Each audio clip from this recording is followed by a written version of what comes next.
And back home, the future of the American economy is at stake as Congress fights its way toward yet another fiscal deadline, another fiscal crisis. On Friday, the GOP-controlled House passed a bill to fund the government for the rest of the year, but that very bill denies funding for Obamacare. There is no support for that in the Senate at this point, which is controlled by the Democrats. Bottom line, if there's no agreement between the Senate and the House by the end of the month, the federal government could shut down. In the meantime, the battle lines are drawn. The American people don't want the government shut down, and they don't want Obamacare. They're not focused on you. They're focused on politics. They're focused on trying to mess with me. Joining me now from Utah, Republican Senator Mike Lee, from Minnesota, Democratic Senator Amy Klobuchar, and here with me in studio, California Congresswoman Democrat Barbara Lee, and Republican Congresswoman from Tennessee, Marsha Blackburn. Welcome to all of you. There is a filibuster in the Senate, thankfully not on Meet the Press. So we're going to keep this debate moving. But I want to start with a question for all of you, which is really a yes or no question. Senator Lee, is the government going to shut down? No, we all know that the government's going to be funded. The question is whether it'll be funded with Obamacare or without. All right, Senator Klobuchar, you think there'll be a shutdown? No, because I believe in the end people of goodwill will come together and do the right thing and stop this political brinkmanship. To the Congresswoman here, Barbara Lee, what do you say?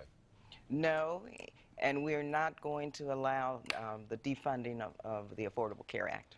No, as much as the president wants to shut down, he's not going to get it. All right, so who wants it, who doesn't want it, is it going to be shut down? But you all think somehow this is going to be avoided. Look, the question for you, Senator Lee, as one of the, if I may, the firebrands in the Senate, conservatives who are fighting to defund Obamacare, you have gotten what you wanted. You wanted to have this fight. They've had it in the House. It's now coming your way in the Senate. But I don't have to tell you, Republicans are arguing with each other about whether this is the right thing. You have members of Congress who think you have overpromised to the base. Your own colleagues that I've spoken to believe that. Karl Rove wrote this, former Bush advisor in the Wall Street Journal on Thursday: the desire to strike at Obamacare is praiseworthy, but any strategy to repeal, delay, or replace the law must have a credible chance of succeeding or affecting broad public opinion positively.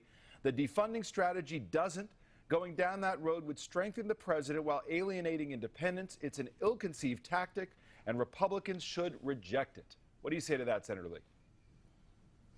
Well, ever since we started talking about the defund Obamacare effort back in July, people within the Washington establishment in both political parties have been attacking it. Right off the top, they said it can't be done. Some of them even said legally, it is not physically or legally possible to pass a bill that funds government but defunds Obamacare. Meanwhile, we've seen that all those things are untrue. We've seen that the American people are rallying around this idea. They have seen the president acting to protect big business, big unions, and other special interests, and they want to be protected too. But Senator, so you don't this have, week, the House you don't have support in the Senate. Public the opinion is running against Obamacare. That's a fact. You also don't have support in the Senate to defund Obamacare, do you? Well, look, here's the issue. We have to ask the question, how many more people will have to lose their jobs or have their wages cut or lose their health care benefits before Congress acts, before Congress does something to protect the American people? How many more states will have to announce that premiums are going up? You know, this week we saw Home Depot announcing that 20,000 employees will lose their health care benefits. The House boldly acted this week, and I commend Speaker Boehner for his leadership on this. But I asked a direct question. Now it's do you have support in the Senate to defund Obamacare, or don't you? We have support in the Senate. We have all 45 Republicans in the Senate in March voted to defund Obamacare. We will keep those and add a 46th, Jeff Chiesa from New Jersey.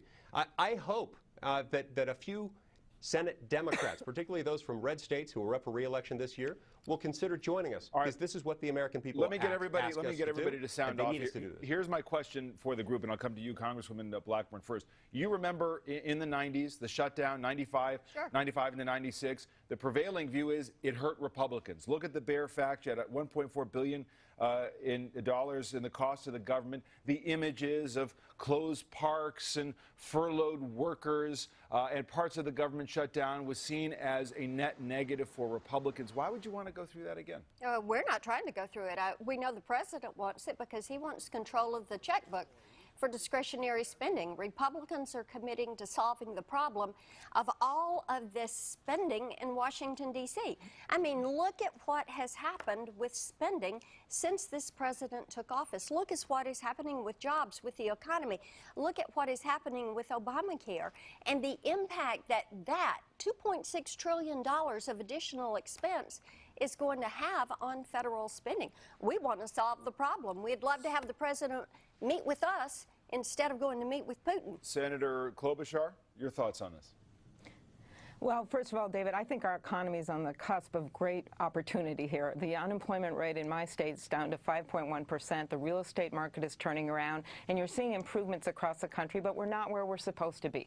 And the last thing that the American people want right now is people playing political games, putting in poison pills, and threatening to shut the government down or default on our debt. And that's what I think we should be doing, is moving forward on the immigration bill, which reduces our debt by $160 billion in 10 years. If you want to talk about debt reduction, there's a good one right there. Moving forward on the farm bill and looking at these opportunities to help Americans get jobs. And this brinkmanship and going to the end every single time, like we saw in 2011 when the Dow cascaded down 20 points, is not the way to go. Barbara Lee, Congresswoman, do you agree with your colleague here? Do you think the president really wants to push for the shutdown, to try to win back the House and get more of his agenda through after the midterms? The president does not want a government shutdown. First of all, the president, when the president took office, we were losing 800,000 jobs per month. The president has turned the economy around. Yes, we have a long way to go, but we are creating jobs. This administration is doing that. With regard to the Affordable Care Act, for the life of me, I can't understand why in the world the Affordable Care Act would be held hostage to our government shutting down. Millions of people have already benefited from this. We have children who now receive health care who could not receive health care prior to this because of pre-existing conditions. We have millions of young people who are still on their parents' health insurance plans who would not be on those plans. We have over 100 million people now who will not be jammed out of their insurance because of the fact that they exhaust their benefits. And so people right now are benefiting from the Affordable Care Act. I don't believe the people, they're not being hurt by this. Yes, they are. Look at the millions of individuals. 7 million more individuals will lose employer-provided insurance, and that's according to the CBO, because of Obamacare. Look at the thousands. We've got over 300 companies that have altered, changed, or reduced health benefits because of Obamacare, and that is hundreds of thousands of uninsured lives.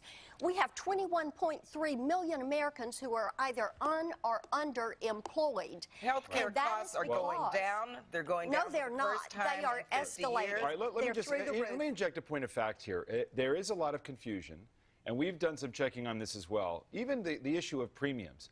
They have gone up in some states. They're coming down in other states if they have exchanges. I mean, you know full well. It depends on who the governor is. If you're a governor of Florida and you're inimical to the Affordable Care Act, you're going to make it more difficult. The feds have to come in and do it. In New York, Democratic governor, they're having an easier time of it. So it really does matter where you are. But there is confusion, Senator Lee, to your point and to your opposition. Here are some of the headlines this week. A couple pro, a couple con here. Reuters, Cleveland Clinic announces job cuts to prepare for Obamacare. Bloomberg, GE, IBM ending retiree health plans in an historic shift. USA Today, health care for $100 a month? Yes, really, that is possible. The South Florida Sun Sentinel, Obamacare cuts costs. So there is vulnerability because it is unpopular, but there is not a fact pattern that you can say is a singular fact pattern in terms of the impact of Obamacare yet. Well, that may well be the case, but the fact is this law is creating enormous uncertainty that has Americans on edge, that has Americans understanding that they could lose their jobs, they could have their wages or their hours cut, and they could lose their health care benefits, and that's happening to a lot of people. And we have to remember, the body that has acted now to prevent a shutdown, to fund government, is the House of Representatives. The House of Representatives has said, let's fund government and not Obamacare. That's what the American people want. Almost 1.6 million people have gone to don'tfundit.com just in the last few weeks to register their concern about this law. The American people are calling for this, and the House has acted. The Senate now needs to do its job and follow suit. But Senator Lee, you haven't answered. I mean, you're campaigning for this, which I understand. That's your prerogative. you don't really have the support. And what I'm wondering is why focus on this issue to the exclusion of, say, tax reform? I know you've actually proposed something on that, but as a group, why focus so narrowly on Obamacare, which your own colleagues are saying publicly and privately is not going to be dismantled? Even Rand Paul, while he supports defunding, says in the end it's not going to be repealed. Well, look, that's shifting too. As recently as a week or two ago, people were saying the House of Representatives would not pass something that funded government while defunding Obamacare. That turned out not to be true. Weeks before that, people were saying it wasn't even legally possible to defund Obamacare through a continuing resolution. And now the House of Representatives has passed something that does exactly that. All right, Senator the American Klobuchar, your people are comment. with us. David, they're calling for this. Well, what I can tell you is 58% of independents have said that they don't want to defund Obamacare if it means shutting down the government. That is a poll from Karl Rove. The people I were with yesterday, the 5,000 people that were there to march to cure Alzheimer's, you want to tell them that their loved ones who have Alzheimer's are going to be delayed in getting a cure or treatment because the government's going to shut down? It makes no sense. And I come from a state that is a high-quality, low-cost health care state. And we want to see those kinds of reforms that we see at the Mayo Clinic go across the country. We do not want to relitigate the battles of Obamacare again. The House and Senate passed it. The president signed it into law. So the court upheld it. And will there be changes in the future? Yes. But the answer is not to defund it on a bill here's that would shut the here's what the government House down. is poised to do next, as you both know, which is to now get to the debt limit. So this is what we're talking about now, is funding the government. If you don't do it by the end of the month, possible shutdown. That's a separate matter from raising the debt limit, which you have to do to pay the bills for the appropriations that Congress has made. The House, I'm told, wants to pass a bill that would delay Obamacare by a year and make that part of an agreement to raise the debt limit.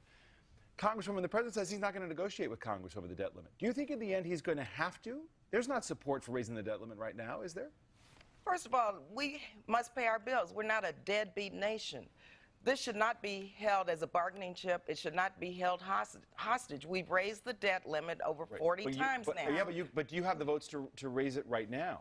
I mean, that's the question, without doing something. Well, the president has not said he would not do something with regard to the budget. He is not going to negotiate on something that should not have to be negotiated about, and that's raising the debt ceiling. We've got to pay our bills. In the past, and here's a list of all the times that Congress has worked with the commander-in-chief to raise the debt limit and institute some serious budget reforms. Right. But that was not held as a bargaining chip.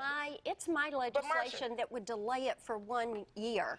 And one of the things we want to make certain we do is prohibit all the taxes. Senator Klobuchar's state with all of the medical devices, that's a 2.3% tax. But in these instances, they were not held hostage. It was not a bargaining chip. This had nothing to do with raising the debt ceiling. We're talking about making certain that we get the spending under control. The disagreement continues. One last question, Senator Klobuchar, bottom line. Will there be an agreement on raising the debt limit, despite the fact that the president would not like to negotiate about it? I believe that there will be an agreement, and I think we can do it without any of these extraneous partisan poison pills, because the American people remember what happened back in 2011. We had our credit rating reduced, and it cost us $1.3 billion in extra borrowing costs. This is money taxpayers have to pay. This is affecting families and real people, and that's why I think in the end this gamemanship has to end, and we have to get on the real business of the American people, and that's why I think in the end we will move on and negotiate a real long-term budget that's balanced. All right, this debate is just getting started. You're getting a sense of that here this morning. Senators Klobuchar and Lee, thank you very much. Congresswoman Lee and Blackburn, thank you both very much for being here today.